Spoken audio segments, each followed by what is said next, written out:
And that's what sexual autonomy and empowerment is all about. But anyway, there's no ethical consumption under capitalism, and that could be a whole nother video. On the subject of Jeremiah, he is simply too hot.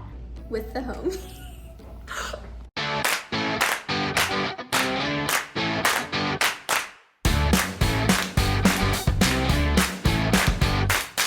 Disclaimer, this video does contain some spoilers, so if you haven't watched the show already, keep that in mind. But it is okay to watch this video in lieu of the show, or just to see if it's worth your time. The Summer I Turned Pretty is a 2022 TV series that currently has 7 episodes of about 45 minutes each. It's based on a book trilogy by the woman behind To All the Boys I've Loved Before, Jenny Han. I haven't read the books, so I won't be speaking about them, but I have watched the entire show, and that's the subject matter we'll be discussing today. The show centers around Isabel Conklin, played by Lola Tung, who is mostly known by her nickname Belly throughout the show. She is the titular girl who turns pretty, more on that later. Her family consists of her mom, Laurel, played by Jackie Chung, and her brother, Steven, played by Sean Kaufman, who I think is supposed to be around 17 or 18. The dad and Laurel are divorced, and he's not really in the picture. They're going to this generic fictional town called Cousins Beach for the summer to stay in their family friend's unbelievably nice beach house. The friends in question are the Fisher family, consisting of the mom, Susanna, who sometimes goes by Beck, I can't remember why, played by Rachel Blanchard, the older brother, Conrad, played by Christopher Briney, who is supposed to be 17 and heading into college, and Jeremiah, played by Gavin Casaleño, who is supposed to be 16, around the same age as Belly. Their dad's not really involved either, besides providing absurd amounts of money for them. Those are the main characters, and I'll introduce a few others as needed along the way.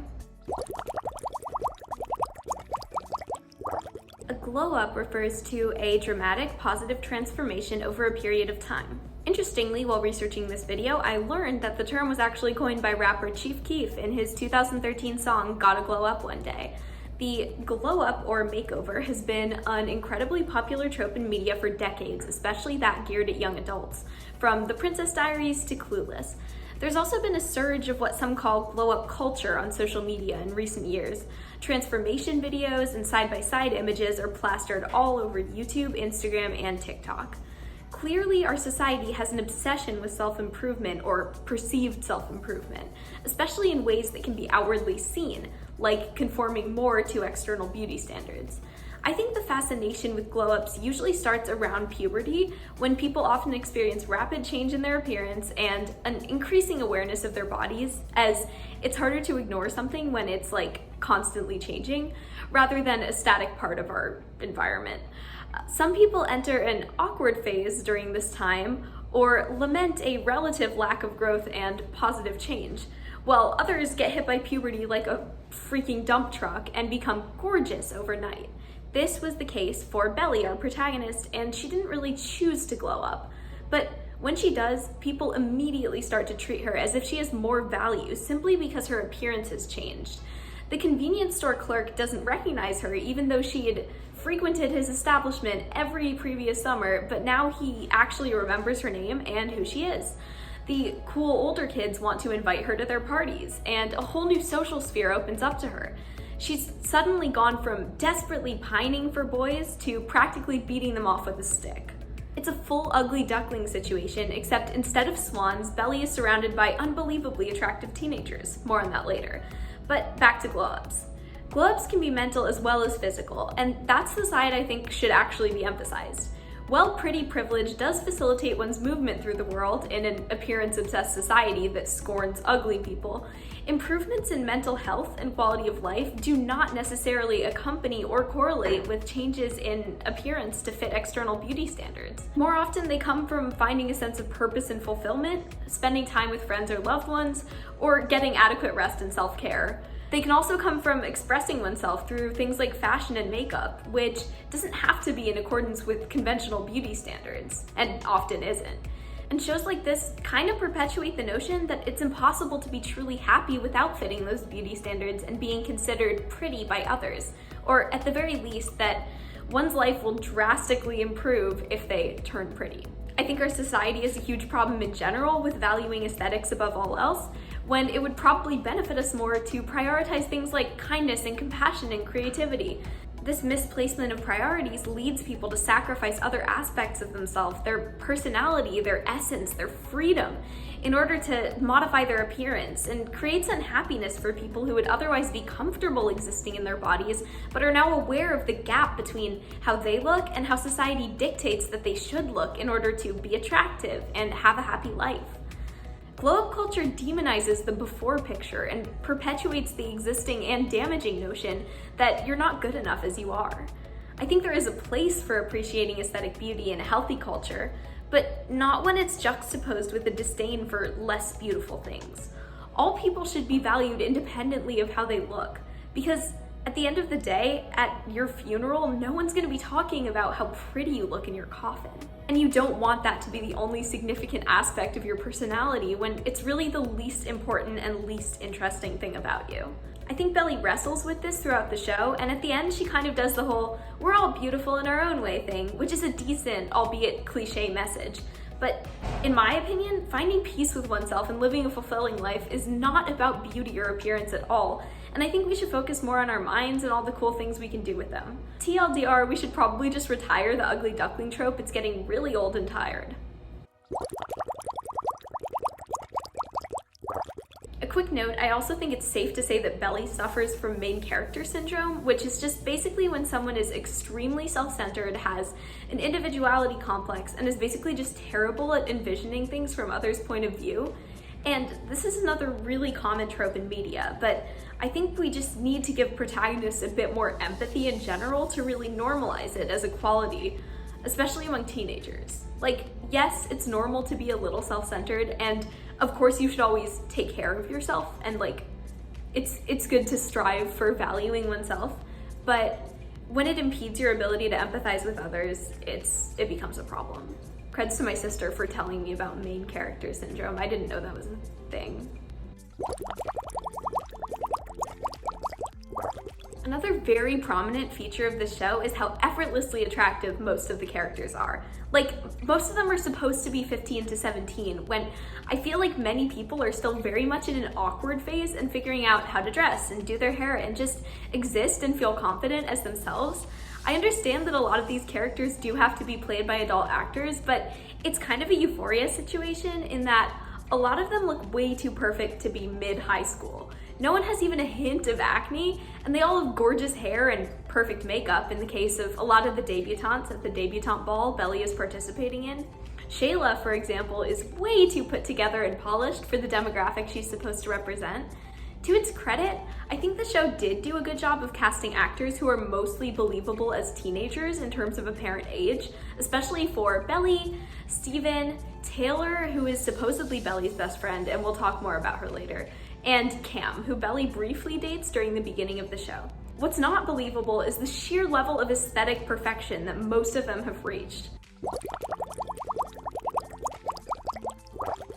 There's also kind of a bit of over-sexualization of underage girls in the show, especially Taylor, who clearly and chronically sees herself through the male gaze. And that one instance when one of the debutantes calls Belly a F-girl she says the word, I'm just not gonna say it, because bleeping out is annoying, for kind of flirting with multiple boys at once. She wasn't even flirting that actively with one of them though, and it was kind of just them throwing themselves at her. But I think there's a fine line between over-sexualization and sexual empowerment, and I think that Taylor and Belly are actually good examples of those two things.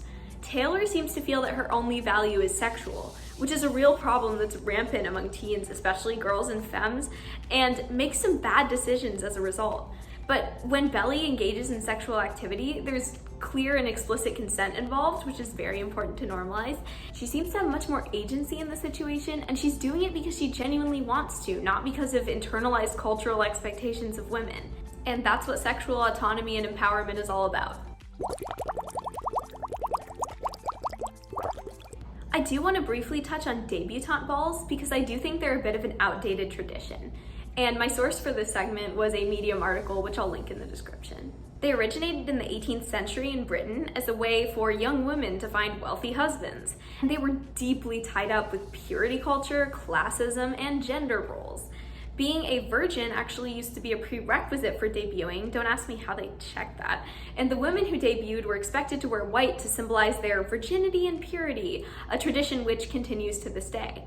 This is emblematic of the fact that women are still scorned for not being sexually pure prior to marriage, while no such expectation really exists for men. Deb balls in America were slightly distinct from the British ones in that America didn't have hereditary titles or royalty. So, of course, the same wealthy white families were groping for a means of maintaining their power. And they found that by intermarrying with other wealthy white families through these super exclusive events, which really contributed to their generational influence. Debutante balls have since been reclaimed by some communities of color, but they're still prohibitively expensive for many poorer people, and definitely not a super ethical or practical thing to drop a ton of money on when so many Americans are struggling to survive. Like, if you have that extra cash, spend it on mutual aid. But anyway, there's no ethical consumption under capitalism, and that could be a whole nother video. But anyway, let's get into some more minor and lighthearted problems I have with the show. One thing that bothered me was the outdated slang present in some of the dialogue, which was especially apparent in the way Taylor and a couple of the debutantes talk. Teenage slang evolves faster than adult show writers can possibly keep up with, especially considering shows have to be written and filmed months before they can actually come out, which results in inevitable disparities between the way teens talk in the show and the way teens currently talk in real life. This dissonance definitely made me cringe while watching on numerous occasions, but I do understand that it's really hard to prevent altogether, except maybe on shows where there's a relatively short amount of time between filming and release, and if actual teenagers are hired as script consultants. There's also the fact that Laurel and Susanna are literally soulmates, and they love each other so much, and they basically cohabitate all summer and co-parent all of the kids while both dads are basically entirely MIA.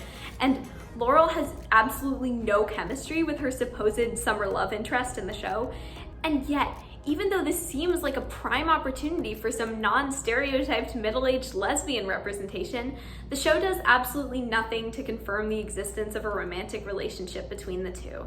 I understand that friendships can be incredibly intimate and mutually supportive without necessarily being romantic, but I thought this could be a cute reverse Grace and Frankie thing where the moms fall in love with each other and get married, and I just feel like middle-aged femme lesbians are kind of underrepresented in media.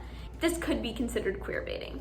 Speaking of lesbian representation, there is one lesbian debutante in the show, a lesbutante if you will, which I think is great, but it does feel a little tokeny, especially since she's given absolutely zero character development and not much of a personality besides being gay. This is why I think portraying Laurel and Susanna as a lesbian couple would have been better, since they're already given more characterization and more complex inner lives. Jeremiah is also canonically attracted to multiple genders, but there are some problematic stereotypes woven into his character, the most notable being that he's portrayed as extremely flirtatious and non-committal. As someone attracted to multiple genders, I appreciate the show's open acknowledgement of Jeremiah's sexuality, but I think this representation plays into harmful stereotypes about bisexual and pansexual people. On the subject of Jeremiah, he is simply too hot. Like, Conrad is nice looking too, I guess, but how can we as the audience possibly relate to Belly when she picks Conrad over his brother, who literally looks like a Renaissance sculpture or a Greek god and has an adorable personality to boot? Unforgivable.